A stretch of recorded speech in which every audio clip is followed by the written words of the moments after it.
primer recuerdo que se tiene, que se sabe que se ofreció un corazón a los dioses pues para apaciguarlos o simplemente para obtener beneficios, fue lo que cuenta la leyenda de Gilgamesh. Él tenía un íntimo amigo que se llamaba Enkidu, y ellos dos se cuenta que para ofrecer un sacrificio a los dioses superiores, porque ellos eran dioses menores. Sí, un tercio de Dios. Exacto. Tenía.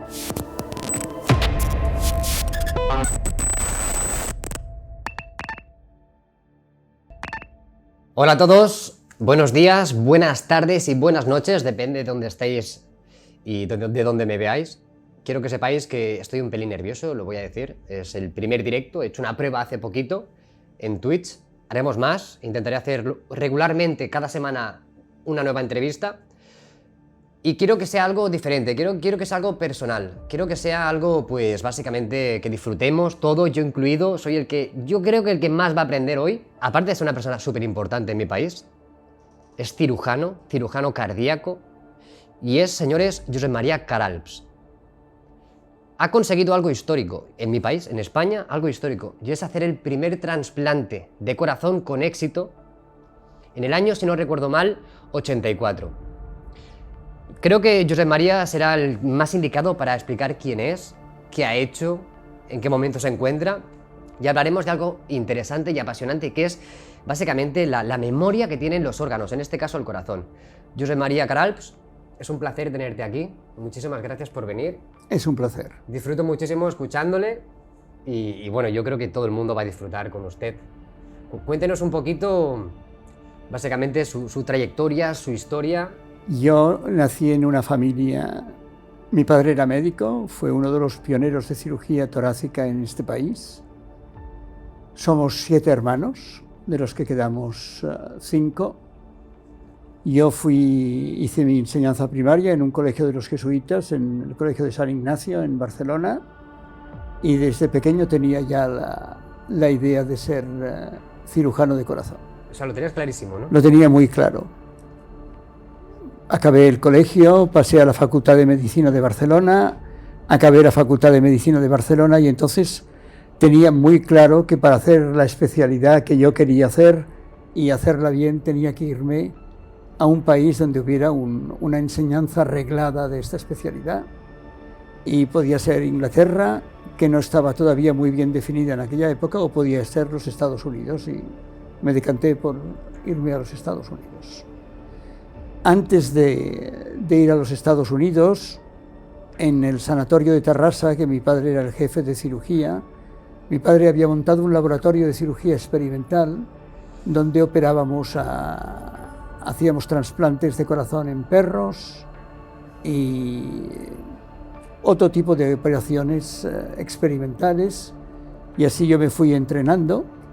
El año 64 fui a un congreso del Colegio Americano de Enfermedades del Tórax que se hizo en el verano del 64, y allí conocí a muchos médicos americanos y vi una película que presentó un tal doctor Kantrovich, que trabajaba en Nueva York, en el Hospital Maimónides, que tenía un laboratorio de cirugía experimental donde hacían muchísimos trasplantes de perros experimentales, y presentó un perro que hacía 3 o 4 años que vivía con otro corazón. Cuando hice el examen para ir a los Estados Unidos, después tienes que rellenar unos papeles diciendo a qué hospital quieres ir, y yo puse el primero de la lista, fue el Maimónides, y quería ir como interno exclusivamente quirúrgico. Si eras exclusivamente quirúrgico te pasabas un mes en medicina interna, pero el resto del entrenamiento aquel año era todo en cirugía. Fui allí, y allí en el Maimónides me pasé pues 5 años. Hice el internado, 4 años de residente, y allí acabé la especialidad de cirugía general.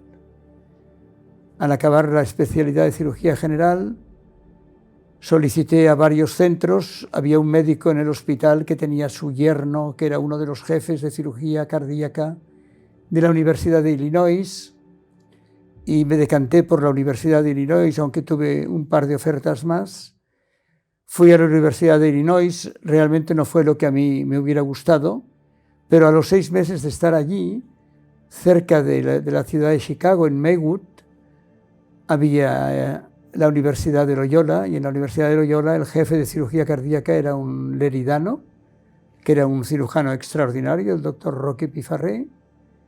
Tuvieron una baja, yo me presenté, me cogieron y allí ya me quedé 2 años más haciendo cirugía cardíaca. Al acabar los 2 años allí me fui 6 meses al Hospital de Niños en Chicago, que dependía de la Universidad de Northwestern.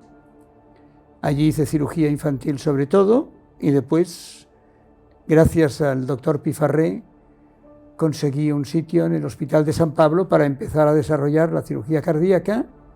El hospital se comprometió a hacer un gran servicio, un edificio nuevo, y cuando estuviera acabado el doctor Pifarré vendría y con 2 o 3 más que habían trabajado con él empezaríamos a montar la cirugía cardíaca en serio. El doctor Pifarré no vino nunca porque el hospital naturalmente no hizo el edificio ni montó el servicio que tenía que montar.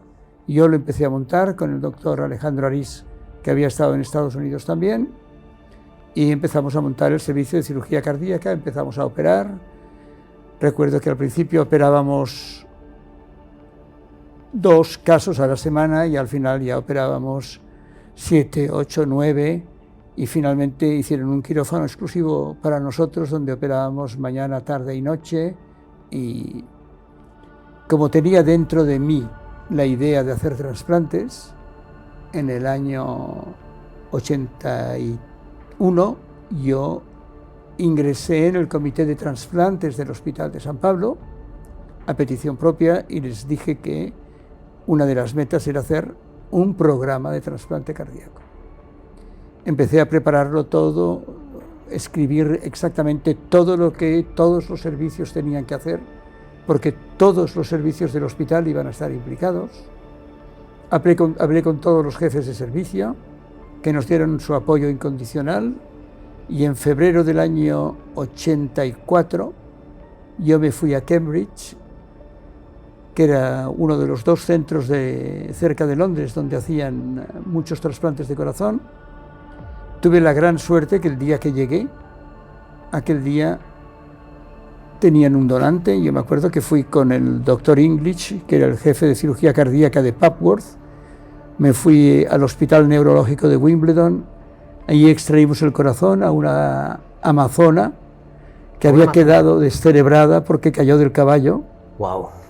Y bueno, yo ayudé al doctor English a sacar el corazón, lo pusimos en una neverita y cogimos un coche de la policía, un Rover de los grandes, y nos fuimos hacia Cambridge a 1000 por hora, porque íbamos dando bandazos. No sé cuánta distancia hay exactamente entre Londres y Cambridge, pero nos plantamos en Cambridge en 3/4 de hora, y al llegar allí implantaron el corazón en un paciente, y entonces yo tuve la suerte de que durante la primera semana vi cómo se sacaba el corazón de verdad, no en experimentación, que había hecho muchos casos experimentales en Estados Unidos, sino de verdad, y después un trasplante, cómo se colocaba, y durante toda la semana seguir el postoperatorio inmediato, que era lo más complicado y lo que me interesaba más. Y cuando volví, lo acabamos de preparar todo en el Hospital de San Pablo, y el 8 de mayo de 1984 tuvimos un donante. Y este es el principio de la historia. El tema, yo creo que más apasionante es que usted, lo ha montado. Sí. Ya no es el hecho de realizarlo y que realmente el trasplante se lleve a cabo con todo lo que lleva una novedad, ¿no? Conlleva una novedad, pero realmente usted organizó todo, desde el primer momento hasta el segundo, aprendiendo en diferentes lugares, ¿no? Sí, sí. Eso me parece pero apasionante. Bueno, pero es que la única manera de hacer las cosas Está claro, es probarlo, es aprendiendo y hacerlo. Y además lo que teníamos muy claro nosotros, y esto yo lo dejé muy claro al comité de trasplantes, es que no íbamos a hacer un trasplante de corazón. Íbamos a iniciar un programa de trasplantes, claro, fuera o no fuera bien el primero, porque existían muchas posibilidades de que el primero no fuera bien. Pero aunque no fuera bien, nosotros seguiríamos haciéndolo porque creíamos que era una terapia que era absolutamente necesaria en nuestro país, que no estaba, y había muchos pacientes que se podían beneficiar y se beneficiaron de esta técnica, y si no, aquí en nuestro país no tenían ninguna otra posibilidad. Si le parece bien, doctor, hablemos de... Ya sabemos lo que realmente nos venden o creemos saber con referencia a lo que es un corazón, ¿no? Al final, lo que nos han vendido siempre, y yo al menos, es que es una máquina que bombea. Es decir, bombea una cantidad de litros que yo creo que el doctor lo dirá mucho mejor que yo, y bombea una cantidad de veces increíble, ¿no? Es decir, es un órgano brutal, pero esconde mucho más, y lo hablaremos en la historia, ¿no? Incluso, el corazón está representado en muchas culturas como algo mágico. Además de ser un órgano, ¿nos puede explicar un poquito el tema del corazón, realmente lo que es?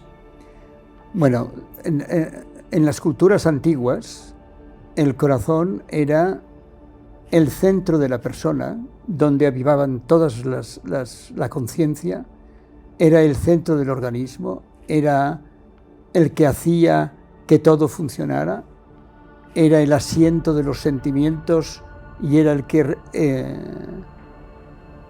daba y repartía emociones, y era realmente el centro del ser. Tanto es así que, por ejemplo, cuando nosotros experimentamos una emoción de alegría o de tristeza o de miedo, notamos como el corazón empieza a moverse y va un poco más deprisa de lo normal y salta dentro de nosotros.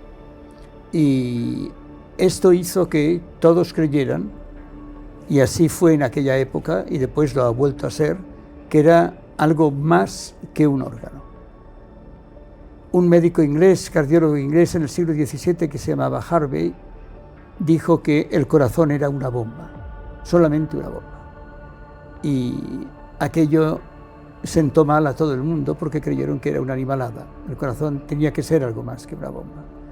Pero lo dijo, él recibió las críticas de todos sus coetáneos, pero en aquel momento, sobre todo en el momento en que acabábamos de salir, en el siglo XVII, de la época más oscura de la humanidad, que era la Edad Media, aquello fue un poco de revuelo interesante. El corazón después ha sido objeto, por ejemplo, era el sujeto de los sacrificios que se hacían hacia las deidades, y sacar el corazón de un animal, ofrecérselo a los dioses.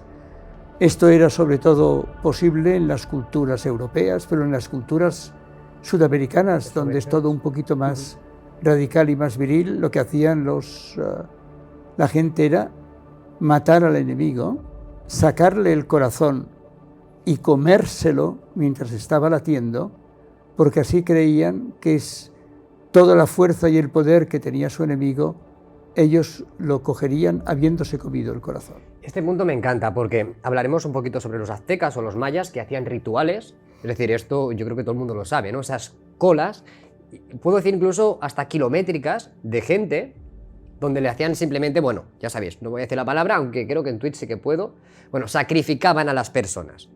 Incluso gente del pueblo, ya no únicamente, bueno, básicamente gente pues de por allí, que eran, bueno, de otras tribus o que eran enemigos, sino se hacían rituales para el hecho de alimentar al cosmos, es decir, los ciclos incluso del sol. Se creía que el corazón, sabían, ya lo sabían ellos, que hablaremos también sobre eso, ¿no? Daba una energía vital, no únicamente al ser, sino también al cosmos, ¿no? Me parece algo maravilloso. Pero el punto que me comenta, doctor, es que a otro nivel se extraía el corazón de una persona para succionarle, para coger su poder, su vitalidad. Y quién sabe, incluso los recuerdos, ¿no? Que también me gusta hablar de eso. ¿Los? Recuerdos. Hombre, todo. Todo. Porque el corazón, bueno, el corazón, como muy bien has dicho al principio, aparte, además de una bomba, se ha visto a partir de que se han hecho los trasplantes de corazón que era una máquina, una bomba que almacenaba recuerdos de la persona, del donante, que almacenaba recuerdos y que se supo que podía transmitirlos al receptor en ocasiones especiales. ¿Le puedo hacer una pregunta? Dos. Vale.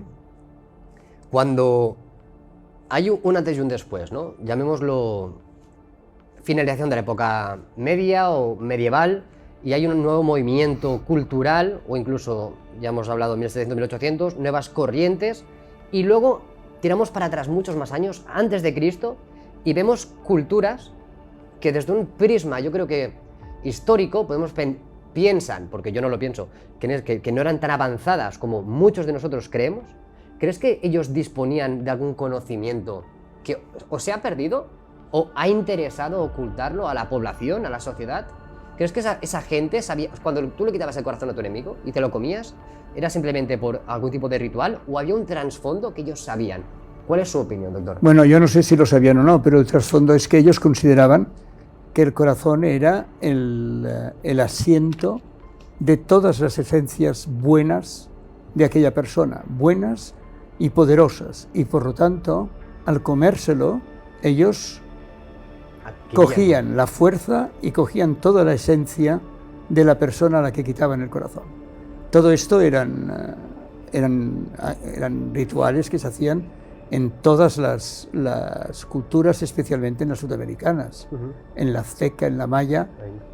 Y anteriormente a todo esto, el primer recuerdo que se tiene, que se sabe que se ofreció un corazón a los dioses pues para apaciguarlos o simplemente para obtener beneficios, fue lo que cuenta la leyenda de Gilgamesh, que es el rey de Ukuru.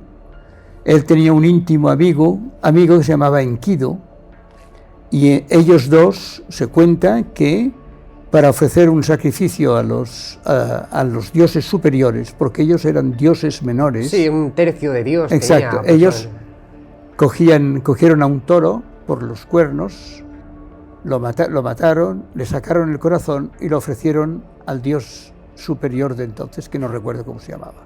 Y entonces, esto fue la primera vez que hubo un ofrecimiento de un corazón de un ser vivo, no, muerto, pero de un ser que había estado vivo hasta el momento en que se lo sacan, ofreciéndoselo a los dioses. Gilgamesh fue el hombre que buscaba la eternidad, mantuvo a su amigo muerto en palacio, y al cabo de 4 días, cuando vio aparecer un pequeño gusano por la nariz, se dio cuenta de que no había remedio, dejó todos sus poderes y sus atributos y sus ventajas de rey, se vistió como un mendigo y se fue a dar vueltas por la tierra que había entonces para encontrar la inmortalidad que naturalmente no encontró. Señores, hablamos de básicamente la antigua Sumeria. Yo creo que todos los que sois de Verdad Oculta, que habéis venido a Twitch, conocéis la antigua Sumeria, las divinidades. ¿De acuerdo? Gilgamesh, hay epopeyas, hay cosas increíbles. Hablamos de estas divinidades que descendieron del cielo, ¿no? Los Anunnaki, etc. Me parece increíble que el doctor sepa de esto, ¿no?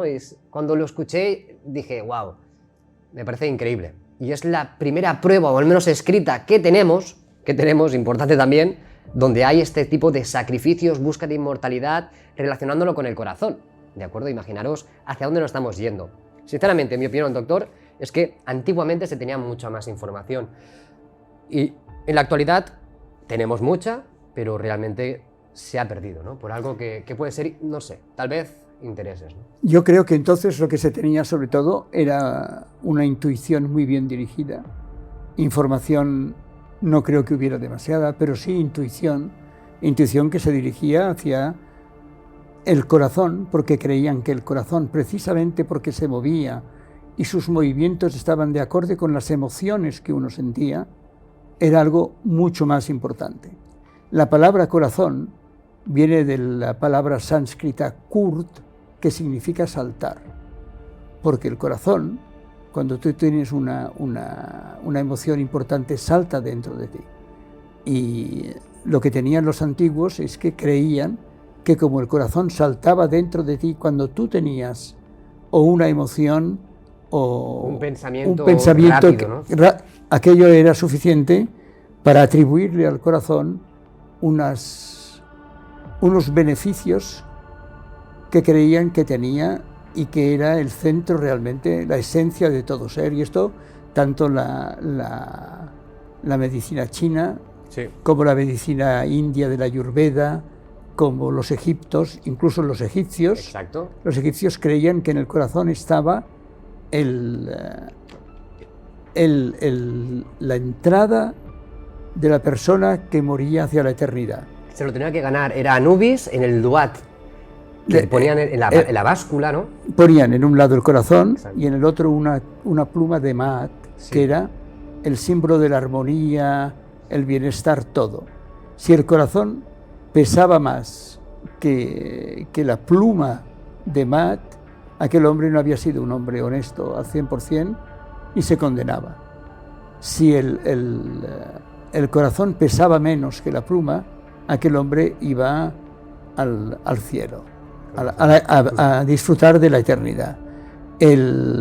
Los que tenían un corazón que pesaba demasiado eran entregados al abismo, y ahí el monstruo Mumat, que era un cocodrilo con dientes de hipopótamo, esto pues se encargaba de devorarlos, y allí se acababa la historia de aquel individuo. Al principio, el juicio para la eternidad, que lo realizaban Osiris, que era el rey el dios de la muerte, y Ib, que era el nombre del corazón, se los practicaba exclusivamente a los emperadores. Después, poco a poco, hasta me parece que fue la tercera dinastía, esto se fue democratizando, y todos los egipcios que se morían tenían acceso al juicio de la muerte para ver si iban a vivir una eternidad o no. Además, doctor, bueno, podría haber apuntado muchos pasajes bíblicos realmente donde se hace mucha mención. Ya hablamos del Nuevo Testamento, de Jesús con referencia a los pensamientos. Lo tienen claro, al menos en la Biblia. Y ya sé que no vamos a entrar en el debate de quién escribió la Biblia, si realmente la Biblia tiene unas bases. Sabéis cuál es mi opinión, ¿de acuerdo? Pero siempre, y os puedo poner un ejemplo, a Judas, ¿no? Dice, deja de pensar con la cabeza y piensa con el corazón, ¿no? Parece ser que efectivamente ya no son los egipcios, ni los sumerios, ni todas las culturas del mundo. El corazón había algo más, que parece ser que hoy por hoy, de momento, hasta el punto de esta entrevista, no entendemos, ¿no? Si le parece bien, doctor, dígame. No, dime, ¿qué? Usted, en toda su experiencia, además de hacer más de 100 trasplantes, que es una locura, además de ser pionero, las cosas como son, realmente el corazón, ¿qué cree o qué sabe? O en base a testimonios, ¿qué ha aportado? El corazón es una máquina perfecta. Es una máquina tan perfecta que, como has insinuado antes, late unas 100.000 veces al día, y con cada bombeo bombea 5 litros de sangre por toda la corriente circulatoria de un individuo, que son 100.000 kilómetros. Es decir, si nos planteamos que una bomba pequeña del tamaño de un puño es capaz de repartir por 100.000 kilómetros, es una locura, 5 litros de sangre cada segundo o cada minuto, es una locura. ¿Es posible esto solo con el bombeo del corazón, o existen otras cosas que ayudan, como pueden ser las ondas telúricas que existen en la Tierra?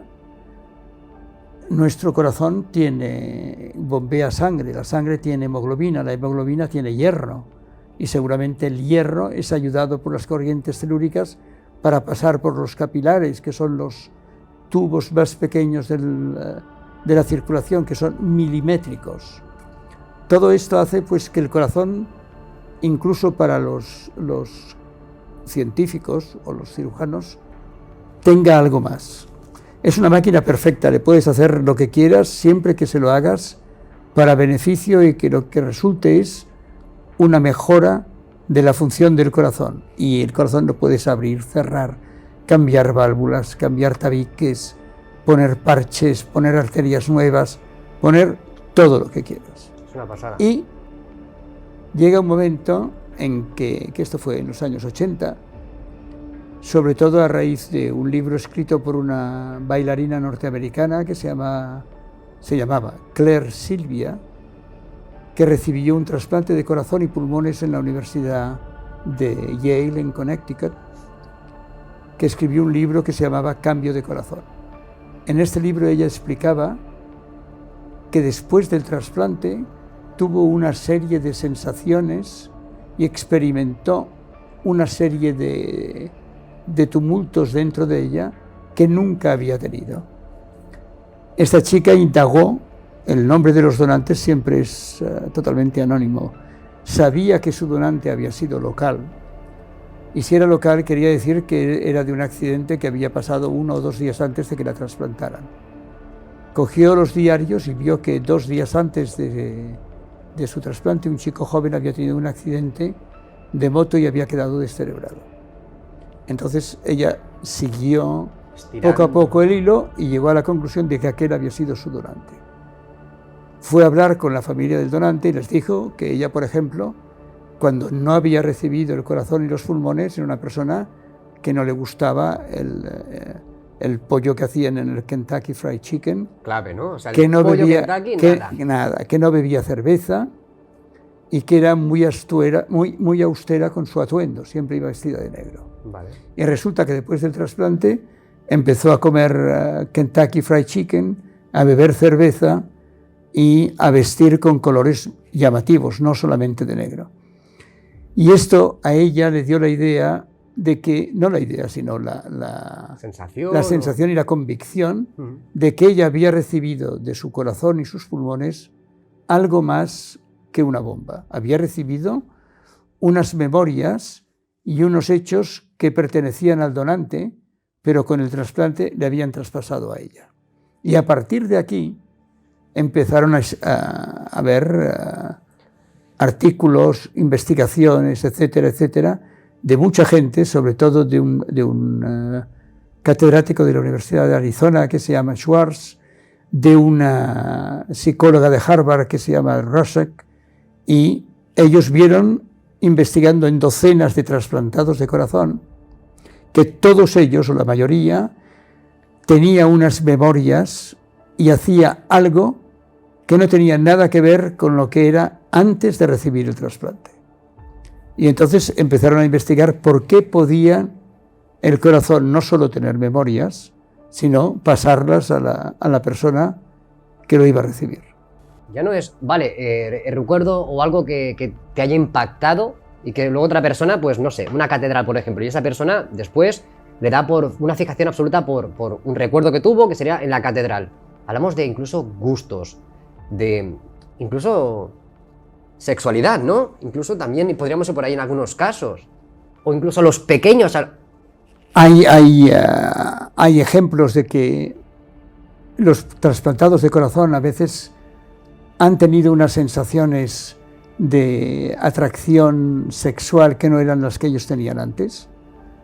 ¿A raíz de la operación? A raíz de la operación. Hay un caso, y esto está descrito y documentado perfectamente bien, de un joven nadador que recibió el trasplante de un joven que se había ahogado. Wow. Nunca más volvió a nadar. Es decir, le dio pavor tirarse a una piscina. Son casos, son pocos, y creo que deben estar en relación con la potencia sensual del donante y con la sensibilidad especial del receptor.